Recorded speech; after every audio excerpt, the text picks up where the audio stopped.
ধন্যবাদ। যিনি জিয়া রহমান ফাউন্ডেশনের প্রেসিডেন্ট। ধন্যবাদ। বিসমিল্লাহির রহমানির রহিম।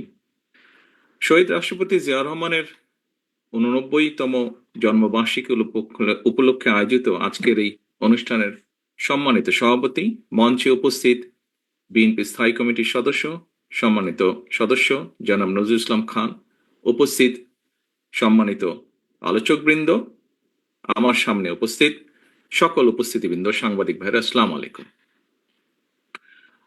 আজকে আমার আসলে এখানে কথা বলার কথা ছিল না। পরে আয়োজকবৃন্দ আমাকে বললেন যে অল্প কথা বলতে হবে। আমি আজকে এখানে জিয়া রহমান ফাউন্ডেশনের চেয়ারম্যান হিসেবে অথবা বিএনপির একজন কর্মী হিসেবে ঠিক বলতে চাই না। আমি শহীদ রাষ্ট্রপতি জিয়া রহমানের সন্তান হিসাবে আজকে হয়তো দুটো কথা আপনাদের সামনে তুলে ধরবো।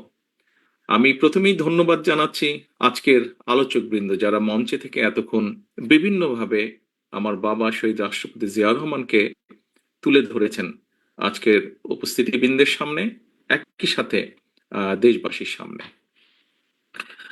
আমরা যদি খেয়াল করে দেখি, আমরা আলোচকবৃন্দ যে সকল বিষয়ে আলোচনা করেছেন শহীদ রাষ্ট্রপতি জিয়া রহমানের ব্যাপারে, আমরা মোটামুটি ভাবে হয়তোবা তিন ভাবে আমরা দেশের প্রয়োজনে, মানুষের প্রয়োজনে, সময়ের দাবিতে বিভিন্নভাবে যদি আমরা পর্যালোচনা করি, শহীদ রাষ্ট্রপতি জিয়া রহমানকে আমরা হয়তো তিন ভাবে দেখতে পাই, যেটি ছিল সময়ের দাবি বা পরিস্থিতির কারণে। প্রথম যদি আমরা দেখি, একজন সৈনিক হিসাবে একজন সৈনিকের কমিটমেন্ট হচ্ছে তার দেশের প্রতি, দেশের মানুষের প্রতি, দেশের মাটির প্রতি, দেশকে রক্ষা করা, দেশের মানুষের কে রক্ষা করা, সার্বভৌমত্বকে রক্ষা করা।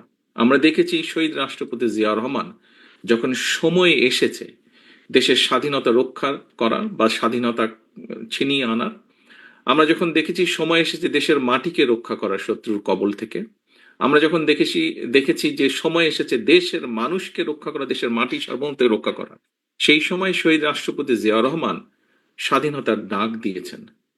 মুক্তিযোদ্ধা যারা ছিলেন, যারা যুদ্ধ করেছেন, তাদেরকে ঐক্যবদ্ধ করার চেষ্টা করেছেন, উজ্জীবিত করেছেন মানুষকে মুক্তিযুদ্ধে এগিয়ে আসার জন্য। এবং একজন সৈনিক হিসেবে যা দায়িত্ব, সেই দায়িত্ব উনি সর্বোচ্চ দিয়ে উনি পালন করেছেন। এবং আলহামদুলিল্লাহ, আল্লাহর মতে বাংলাদেশের মুক্তিযোদ্ধাদেরকে সাথে নিয়ে যুদ্ধ করে দেশ স্বাধীন করেছিলেন ওনারা সকলে মিলে। কাজেই খুব সংক্ষেপে যদি দেখি, একজন সৈনিকের যে দায়িত্ব, সেই দায়িত্ব উনি পালন করেছেন। আমি বিশ্বাস করি, যেহেতু উনি একজন সশস্ত্র বাহিনীর সদস্য ছিলেন, বর্তমান এবং আগামী দিনে সশস্ত্র বাহিনীর যে সকল সদস্য আসবেন, দেশের স্বাধীনতা, সার্বভৌমত্ব, দেশের মাটিকে রক্ষার শপথ নিয়ে তারা শহীদ রাষ্ট্রপতি জিয়া রহমানের যে বীরত্ব, সৈনিক হিসাবে ওনার যে কাজগুলো, কমিটমেন্ট, সেটি তাদের সকলকে উজ্জীবিত করবে, সাহসী করবে। এরপরে যদি আমরা দেখি, সময়ের প্রয়োজনে, দেশের প্রয়োজনে, পরিস্থিতির কারণে শহীদ রাষ্ট্রপতি জিয়া রহমানকে একজন রাজনীতিবিদ হিসাবে আমরা দেখেছি।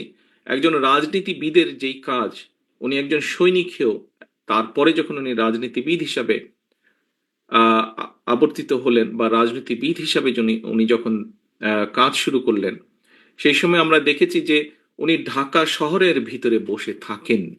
একজন রাজনীতিবিদের কাজ হচ্ছে যেহেতু মানুষের জন্য রাজনীতি করা, মানুষের কাছে উনি ছুটে গিয়েছেন, মানুষের সাথে কথা বলেছেন, মানুষ সম্পর্কে জানতে চেয়েছেন, মানুষের সমস্যা বুঝতে চেয়েছেন, সেইভাবে উনি সমস্যা সমাধানের চেষ্টা করেছেন। উনি যে আদর্শ দিয়েছেন, যে 19 দফা দিয়েছেন, সেগুলোর মাধ্যমে উনি মানুষকে ঐক্যবদ্ধ করার চেষ্টা করেছেন, জাতিকে বিভক্ত না করে। পূর্বে আমরা দেখেছি, উনি দায়িত্ব গ্রহণের আগে আমরা দেখেছি বিভিন্ন রকম থিওরি দিয়ে জাতিকে বিভক্তির চেষ্টা হয়তো করা হয়েছিল, কিন্তু উনি চেষ্টা করেছেন সকল জাতিকে বাংলাদেশি বলতে যাদেরকে বোঝায়, বাংলাদেশ, এখানে আলোচকবৃন্দ আলোচনা করেছেন, স্বাভাবিকভাবেই একটি দেশের মধ্যে বিভিন্ন ধরনের মানুষ থাকতেই পারেন, থাকাটাই স্বাভাবিক।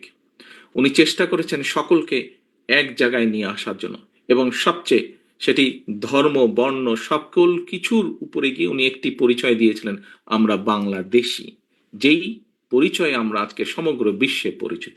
একজন রাজনীতিবিদ হিসেবে উনি সেটা করেছিলেন। এবং আজকে এত বছর পরেও আমাদের যে এই দল বাংলাদেশ জাতীয়তাবাদী দল, যার একজন কর্মী আমি, সামনে যারা বসে আছেন অনেকেই তার কর্মী, মঞ্চে উপস্থিত আছেন কয়েকজন এই দলের কর্মী হিসাবে, নেতা হিসাবে। আমরা দেখেছি যে উনি রাজনীতিবিদ হিসাবে সফল ছিলেন বলেই আজকে আমরা বাংলাদেশ জাতীয়তাবাদী দলকে, ওনার চলে যাবার পরেও, এত বছর পরেও আমরা এই দলকে মানুষের মধ্যে ধরে রাখতে পেরেছি। যদি বল এরপরে যদি আমরা দেখি একজন স্টেটসম্যান হিসাবে, একজন স্টেটসম্যানের কাজ কি? একজন স্টেটসম্যানের কাজ হচ্ছে দেশের মানুষের দেশের মানুষকে সঠিকভাবে পরিচালনা করা, দেশকে সঠিকভাবে পরিচালনা করা। একজন স্টেটসম্যানের কাজ হচ্ছে দেশের মানুষের সমস্যার সমাধানগুলো করা। আমরা যদি দেখি এখানে আজকের প্রধান আলোচক নজরুল ইসলাম খান সাহেব, উনি ওনার বক্তব্যে বলেছেন, ওনার যেহেতু সরাসরি কাজ করার সুযোগ হয়েছিল শহীদ রাষ্ট্রপতি জিয়া রহমানের সাথে, তার ওনার সেই এক্সপিরিয়েন্স থেকে উনি কতগুলো কথা বলেছেন। কাজে আমরা যদি দেখি, যেমন আজকে আমরা আলাপ করছি, প্রায় আমরা বলে থাকি দুটো বিষয় নিয়ে। বাংলাদেশের যে বৈদেশিক মুদ্রার যে সোর্স, একটি হচ্ছে গার্মেন্টস শিল্প, আরেকটি হচ্ছে প্রবাসীদের রেমিটেন্স। এই দুটোও কিন্তু, এই দুটোতে জিয়া রহমান সাহেবের অবদান আছে। এই দুটোকে বাস্তবায়নের জন্য উনি উদ্যোগ নিয়েছিলেন এবং আলহামদুলিল্লাহ সফলও হয়েছিলেন। একজন এরপরে অনেকগুলো বছর গিয়েছে, কিন্তু আমরা এখন পর্যন্ত সেভাবে বড় কোনো সেক্টর বের করতে সক্ষম হইনি যা আমাদেরকে বৈদেশিক মুদ্রায় সাহায্য করবে। কাজে স্টেটসম্যান হিসাবে উনি দেশের বেকারদের কর্মসংস্থানের ব্যবস্থা করেছিলেন। উনি স্টেটসম্যান হিসেবে সমস্যার সমাধান করেছিলেন দেশের বৈদেশিক মুদ্রার। উনি স্টেটসম্যান হিসেবে সমস্যার সমাধান করেছিলেন বহু মানুষের কর্মসংস্থানের ব্যবস্থা করেছিলেন দেশে এবং বিদেশে। এবং শুধু তাই নয়, প্রবাসীদের মাধ্যমে এবং একই সাথে গার্মেন্টস এর যে আজকে যে প্রসার, এর মাধ্যমে আমরা আমাদের দেশকেও বিশ্ব দরবারেও কিন্তু তুলে ধরতে পেরেছি প্রবাসীদের মাধ্যমে। এবং এই গার্মেন্ট শিল্পের মাধ্যমে বহু পৃথিবীর বিলিয়ন্স অফ মানুষ কিন্তু একটি বড় অংশ বাংলাদেশের সাথে পরিচিত আছে। প্রিয় সহকর্মীবৃন্দ, একজন স্টেটসম্যান হিসেবে যদি আমরা অন্যদিকেও দেখি, তাহলে আমরা এখানে উজ্জ্বল সাহেব বলেছেন কিভাবে উনি দেশের শিল্প সংস্কৃতিতে অবদান রেখেছেন। আমরা যদি স্পোর্টসের ক্ষেত্রেও দেখি, সেখানেও তার অবদান আছে। কাজেই আমরা স্টেটসম্যান হিসেবেও যদি ওনাকে বিবেচনা করি, সার্কের কথা এসেছে, সার্ককে বাস্তবায়ন করার মাধ্যমে উনি কিভাবে বাংলাদেশকে বিশ্ব দরবারে তুলে ধরতে সক্ষম হয়েছিলেন। এইভাবে যদি আমরা অনেকগুলো দেখি, এখানে পররাষ্ট্র মন্ত্রণালয় পররাষ্ট্র সচিবের দায়িত্ব পালন করেছেন একজন বক্তা ছিলেন, উনি ওনার বক্তব্যে তুলে ধরেছেন যে কিভাবে স্টেটসম্যান হিসেবে উনি বিশ্ব দরবারে বাংলাদেশকে তুলে ধরেছিলেন। কাজেই প্রিয় সম্মানিত উপস্থিতিবৃন্দ, আমরা একজন রাজনীতিবিদ, একজন সৈনিক, একজন স্টেটসম্যান যেভাবেই দেখি না কেন শহীদ রাষ্ট্রপতি জিয়া রহমানকে, বলা যায় প্রায় সকল ক্ষেত্রেই উনি সফল হয়েছিলেন। এখানে ফাহাম ওনার বক্তব্যে একটি কথা বলেছিলেন যে সাধারণত ওই পরিবেশে একজন মানুষ যেই ভুলগুলো করতে পারেন, শহীদ রাষ্ট্রপতি জিয়া রহমান সেই ভুলগুলো করেন নাই।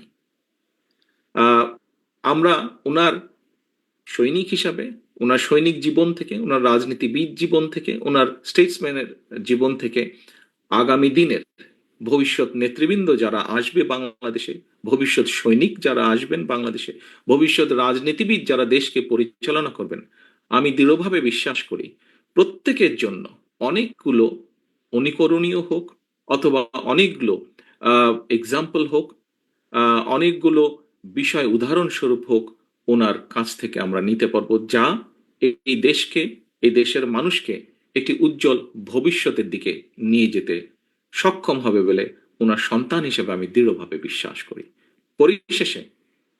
পরিশেষে আমি আবারও জিয়া রহমান ফাউন্ডেশনের আয়োজক বৃন্দকে আন্তরিকভাবে ধন্যবাদ জানাচ্ছি, এবং বিশেষ করে আমি আলোচক বৃন্দ যারা আজকে অত্যন্ত মূল্যবান আলোচনা করেছেন।